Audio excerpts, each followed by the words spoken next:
Berat banget Pak, berat. Kebutuhannya ibarat sehari-hari kan lebih gede, kebutuhan sehari-hari. Sedangkan penghasilan kan nggak ada, cuma secukupnya doang, pas-pasan. Jadi saya bingung. Ya kalau bingung kalau diceritain.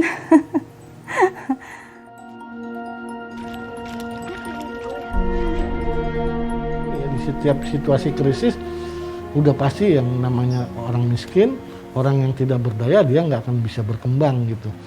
Nah, sebaliknya orang yang punya sumber daya dia akan bisa terus bertahan, bahkan bisa mengembangkan hidupnya gitu. Yang mencolok itu sebetulnya buat saya dan juga berdasarkan hasil penelitian adalah di balik megahnya kota Jakarta ini, ketersediaan sarana infrastruktur, public service yang sangat mumpuni karena levelnya adalah tingkat nasional, masih banyak terdapat kantong-kantong kemiskinan.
Akbar, sini dulu. Coy, Akbar.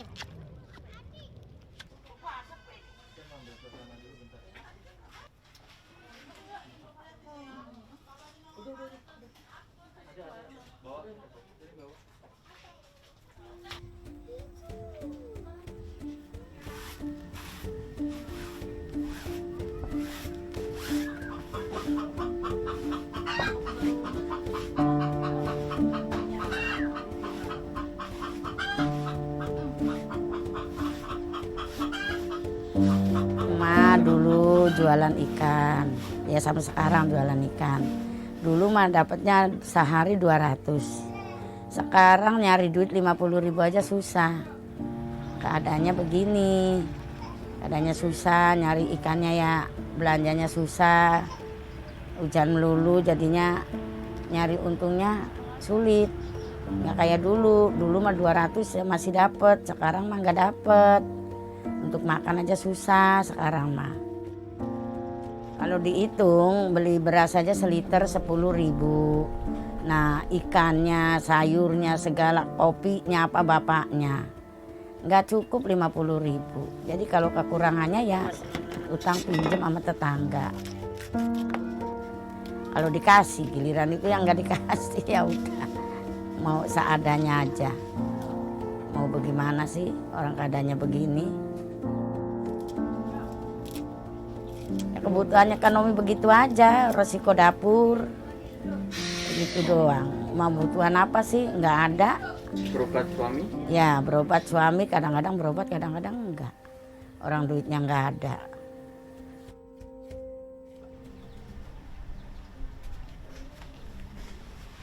Apa yang dirasain Pak? Sakit, ya. Ntar kapan berobat?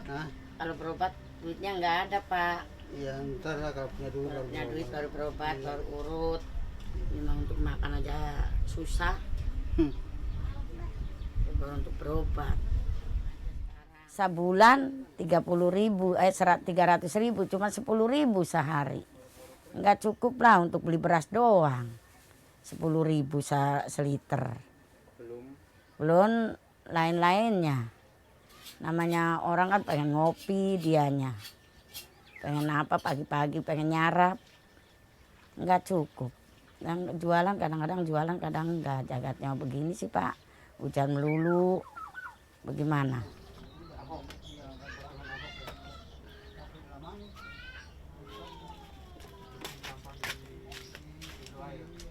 yang bekerja di rumah sini, di rumah emak ini, Iya.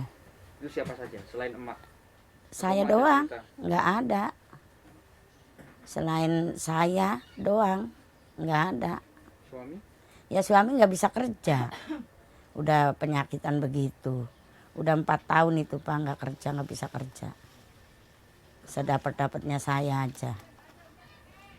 Kalau lagi dapet ya alhamdulillah. Kalau nggak dapet ya bagaimana?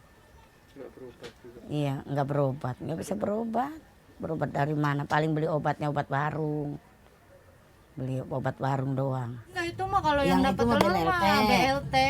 BLT. Yang itu yang sembako biasa itu. Oh, Yang dari Jokowi, yang dari mana itu. itu enggak Nah, belum Bibi belum. kalau saya mah udah dapet. barangnya kan Ainun pipi Ainun udah turun Enggak, semua ini aturan kan udah beberapa orang udah pada dapat nih. Ini juga belum turun. Yang mau dia udah dapat duluan, kayak Pipit udah dapat belum sih? Mak? Udah dapet. Udah turun. Sekali doang, baru Tuh, sekali. iya berarti yang bulan ini belum. Baru sekali doang. Baru semua sekali. Yang duluan, yang belakangan sekali doang. Sakit lumpuh Pak, stroke.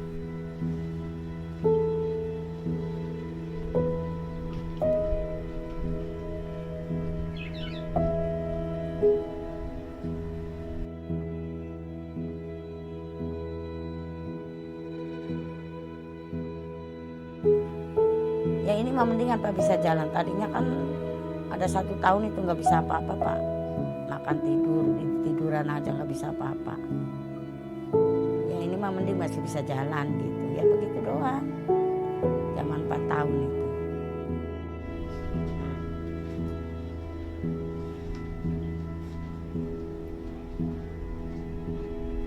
Dikurangin semua Pak.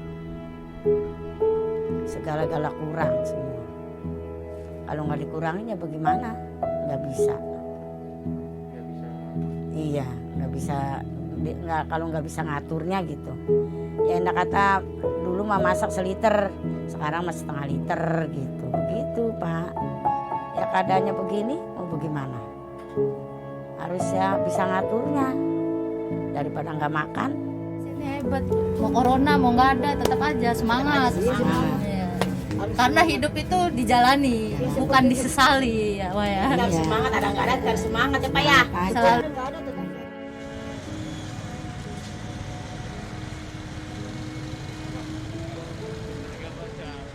Mau ambil dulu tuh teguh tuh.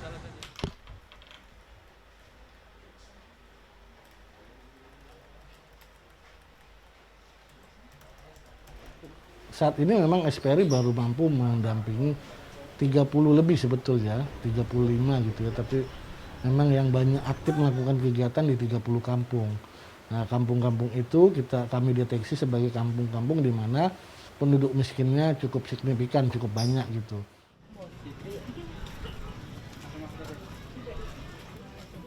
Assalamualaikum. Rumah Bu Isa. Iya. Maaf ya Bu, saya ganggu. Boleh masuk Bu? ya masuk masuk Bu masuk ya Lah Ibu tinggal di sini sama anak-anak. iya Anaknya Ibu berapa? 4 Oh, 4. 4 laki semua apa perempuan laki? perempuan 3 laki Laki 1 1. Kerja apa enggak ya Bu? lakinya ya begitu dah kerja cuman gaji nggak sesuai cuman ya latenin rajin serabutan. daripada nganggur Alhamdulillah. asal hidup sederhana bapak-bapak Sebetulnya kalau mau telusuri lebih jauh, lokasi warga miskin tidak cuma 35 kampung itu ya, jauh lebih banyak dari itu.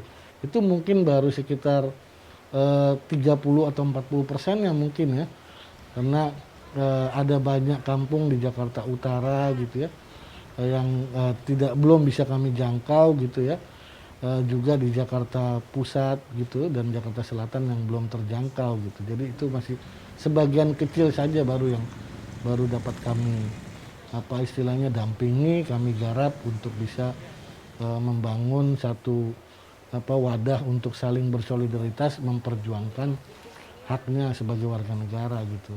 Pak RT, ini kan kita lagi cari orang yang benar-benar kesulitan, yang perlu kita bantu. Kira-kira di sini berapa banyak ya Pak RT? Di sini ada Ada sekitar dari data itu ada 220 kakak. 120 kakak. Terus yang benar-benar kita bantu kira-kira berapa orang? Ada sekitar 90 kakak lah ada. 90 Iya, kakak. yang kita bantu. Yang benar-benar layak kita bantu Iya, gitu. yang kita bantu dari para janda, anak yatim, miskin. Yang benar-benar kita perhatiin ya. Kalau untuk menggambarkan persoalan Jakarta sih bisa potret 35 kampung itu sangat jelas lah kita bisa memotret misalnya problem kemiskinan di Jakarta gitu ya. Betul bahwa ada peningkatan jumlah keluarga miskin, orang miskin di DKI salah disebabkan karena pandemi Covid. Itu juga temuan itu juga kami temukan pada proses survei tahun 2020 ya, bulan Mei kami menemukan waktu itu responden kami sekitar 4.000 gitu ya. Dari 4.000 responden itu sekitar 1.200 atau saya lupa menyatakan bahwa dia terdampak Covid menjadi miskin.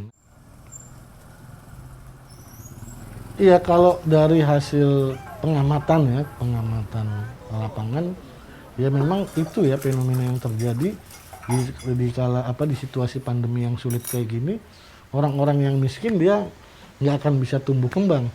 Justru orang-orang yang punya sumber daya lah, ya dia akan bisa tumbuh kembang gitu ya.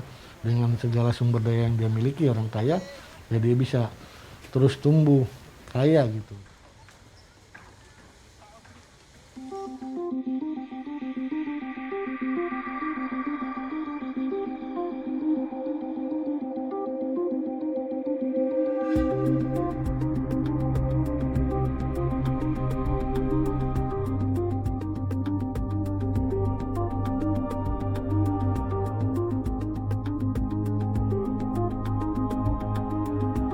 Potret kemiskinan di Jakarta ini bisa dilihat dari sisi makro dan juga bisa dilihat dari sisi mikro, yaitu bagaimana penghidupan masyarakat miskin di ibu kota.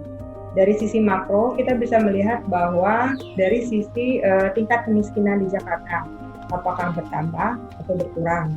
Nah, dari sisi penghidupan masyarakat kita bisa melihat kemiskinan ditinjau dari di mana masyarakat miskin itu berada. Jadi kita bisa menemukan kantong-kantong kemiskinan di kota Jakarta dengan karakteristik yang berbeda antara satu lokasi dengan lokasi lainnya. Nah, hasil penelitian Semeru menunjukkan dua hal tersebut, bahwa dari sisi makro terjadi peningkatan kemiskinan di kota Jakarta akibat pandemi, dan dari sisi mikronya kami juga mendapatkan gambaran bagaimana penghidupan masyarakat miskin saat ini terdampak dengan adanya pandemi. Nah, kedua pandangan makro dan mikro ini bersifat saling melengkapi dan memberikan pemahaman yang lebih lengkap dan menyeluruh tentang fenomena kemiskinan di Jakarta. Sebagai contoh, untuk kondisi pandemi seperti ini, masyarakat miskin kota itu dihadapkan berbagai macam persoalan terkait pandemi, misalnya dari sisi ketahanan pangan, dari sisi mata pencarian, kemudian juga dari sisi beban pekerjaan atau rumah tangga bagi ibu-ibu yang bekerja yang harus mendampingi anaknya sekolah. Nah, kompleksitas berbagai macam persoalan ini yang kemudian membuat kadangkala angka kemiskinan yang 5% itu menjadi kecil, tapi juga sebetulnya justru tidak mencerminkan kondisi kemiskinan yang dihadapi oleh orang per orang di lingkungan miskin itu sendiri. Kan mesti dilihat dulu kita level mengkhawatirkannya seperti apa ya, karena kalau dibandingkan nasional memang tingkat kemiskinan di Jakarta rendah, tapi kembali lagi seperti yang saya sampaikan tadi, di sini ada tingkat keparahan kemiskinan yang mungkin tidak ditemui di daerah-daerah lain gitu, yang spesifik khas kota, ibu kota gitu kan. Jadi misalnya kerentanan yang dihadapi oleh masyarakat kota itu membuat keparahan kemiskinannya itu menjadi lebih besar dibandingkan di daerah, di desa pedesaan misalnya kan.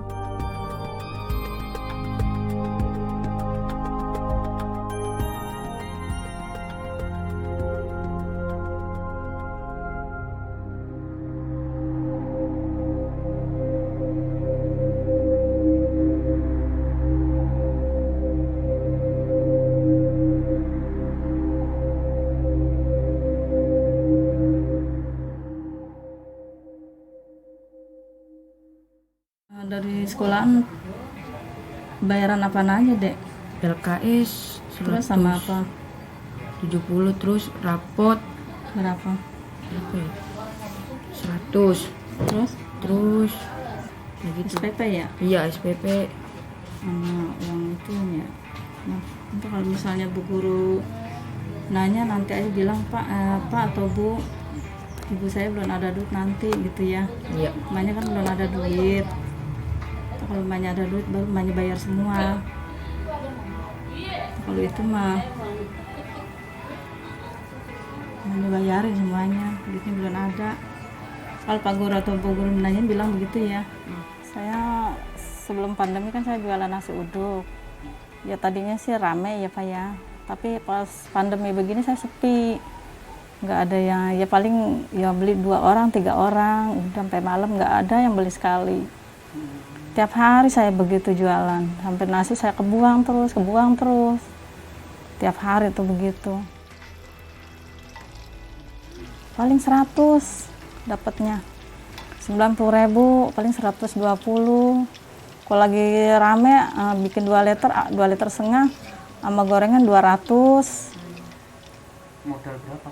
Modal 160.000. Modal 160.000. Iya. Keuntungannya? Ya paling kalau 90.000. misalkan kalau lagi rame ya 250 untungnya ya berapa itu? Pas pandemi. Sebelum pandemi. Enggak, Pak. Kalau nggak habis ya 90, kadang 60, kadang nggak sama sekali. Nggak sama sekali, nggak ada yang beli sama sekali. Mama lo udah luput dah, kagak sekolah dah tuh. Kagak, dia pengen sekolah, cuman ya namanya saya nggak ada biaya. Dari mana? Pengen mah ya sekolah mah masih kepengen dia, cuman kagak. Makanya bingung biaya. Adanya dapat KJP nggak? Dapat. Kalau saya penghasilan saya penghasilan saya dari gorengan aja ya 50.000 itu buat makan sama buat modal dah semua. Kalau bantuan dari anak yatim ya dari cuman 3 orang itu cuma dapatnya 150 setiap Jumat ya. Itu aja, cuman kalau KJP kan sebulan sekali, itu buat bayar HP kan, karena belajar kan pakai HP ya. Jadi saya ngambil HP, jadi bayar pakai uang KJP 250 tiap bulan. Nah kalau PKH kan cuma 3 bulan sekali, itu kan lama banget Pak, nggak cukup lah. Bingung sayanya, jadi ya itu hasil makan saya sehari-hari dari itu. Jualan pisang goreng sama cilok, sama disuruh-suruh orang. Ini penghasilan saya paling sehari ya 50.000 juga, kadang nyampe kadang enggak.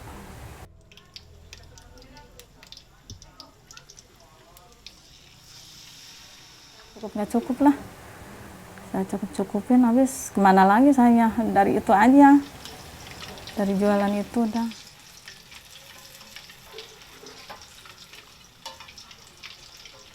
Dek, sekolah yang benar, belajar yang benar, biar jadi orang pintar, biar dapat ranking. Kalau Dede jadi orang pintar, kerja enak nantinya, jadi nggak kayak AA lo tuh, nggak kayak AA Tegar, itu sekolah menjadi tukang parkir. Sekarang Dede sekolah yang benar, belajar yang benar, bisa nyenangin orang tua. Dan kalau misalnya Dede sekolah malas-malas, nanti Dede mau jadi orang susah, nggak jadi orang sukses. Yang benar sekolah Dede, nggak punya bapak, sekolah yang benar, jadi orang sukses, jangan males. Harapan Mimit, harapan emaknya Dede doang. Ya gimana ya Pak ya, nggak bisa ngebayangin saya kondisi saya begini. Ya saya ibaratnya mau ngeluh-ngeluh sama siapa, bingung.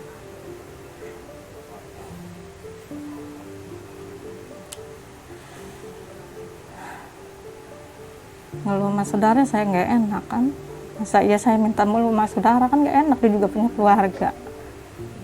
Iya kalau pikiran saya di hati kecil saya ya nyesel, kasihan sama anak saya. Kasihannya apa, anak saya teman-temannya pada sekolah, anak saya cuman Mak Tegar pengen sekolah, tapi Tegar gimana ya, kadang-kadang suka kasihan, kata saya, ya Allah gimana ya Dek, emaknya nggak mampu, kata saya gitu.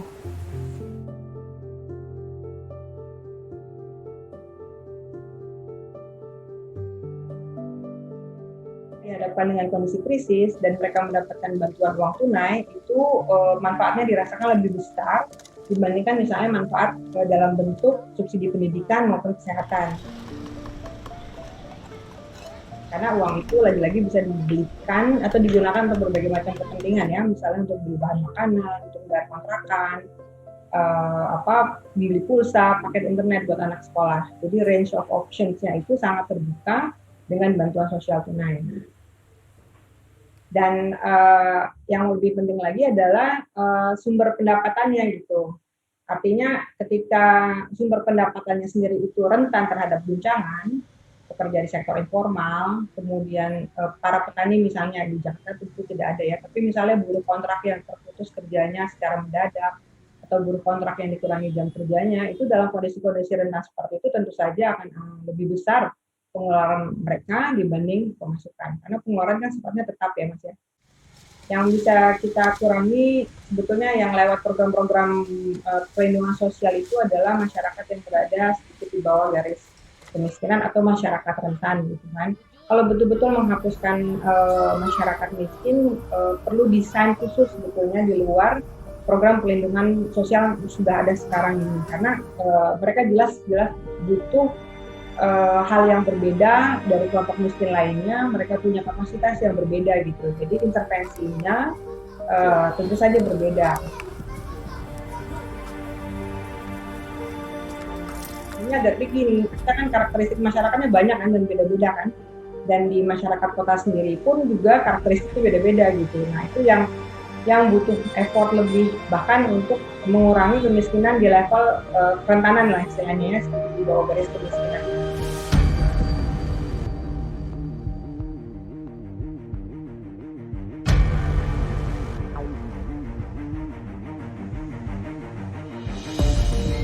Bantuan atau program untuk menanggulangi kemiskinan harus menjadi skala prioritas gitu ya.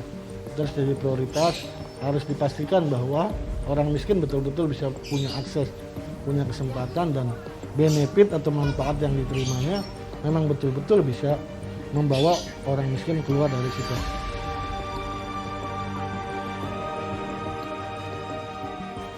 Yang saya pentingnya anak saya yang bontot aja tuh. Sekolah itu saya yang pentingin.